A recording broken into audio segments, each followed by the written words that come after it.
नमस्कार. मी साधारण 9 वर्षाचा असेन, थर्ड स्टँडर्डला होतो. मी सांगलीत आलो तेव्हा मी पाहिलं होतं की भर विश्रामबाग चौकामध्ये एक मुलगा साधारण मला आता वेळ आठवत नाही, पण बराच वेळ 3-4 तास एकाच ठिकाणी थांबायचा. जेव्हा डबल डेकर होती किंवा ते जोडगाडी होते ना 2 बसेस, त्यावेळी ते जात असताना ते बाजूनं जायचे, पण ती व्यक्ती काय हलत नव्हती. 3 तास 4 तास म्हणजे आम्ही बघितलं दुपारी 12 वाजता बघितलं होतं, 4:30-5 पर्यंत तो तसंच एकाच पोझिशनमध्ये थांबायचा.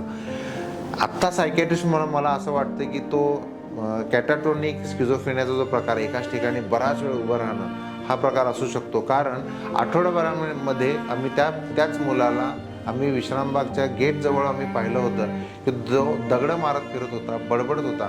आजूबाजूला कोण बोलत असेल तर त्याला वाटायचं त्याच्याबद्दल बोलायला म्हणून तो अंगावर यायचा, दगड घेऊन मारायचा. आत्ता वाटतं की त्याला त्यावेळी पण संशयाचा आजार असेल आणि कदाचित तो कॅटाटोनिक स्किझोफ्रेनियाचाच प्रकार असू शकतो. ट्रीटमेंट दिली की नाही मला माहीत नाही. ॲज अ सायकॅट्रिस्ट म्हणून मला ती गोष्ट आठवली म्हणून मी तुमच्याशी शेअर केली.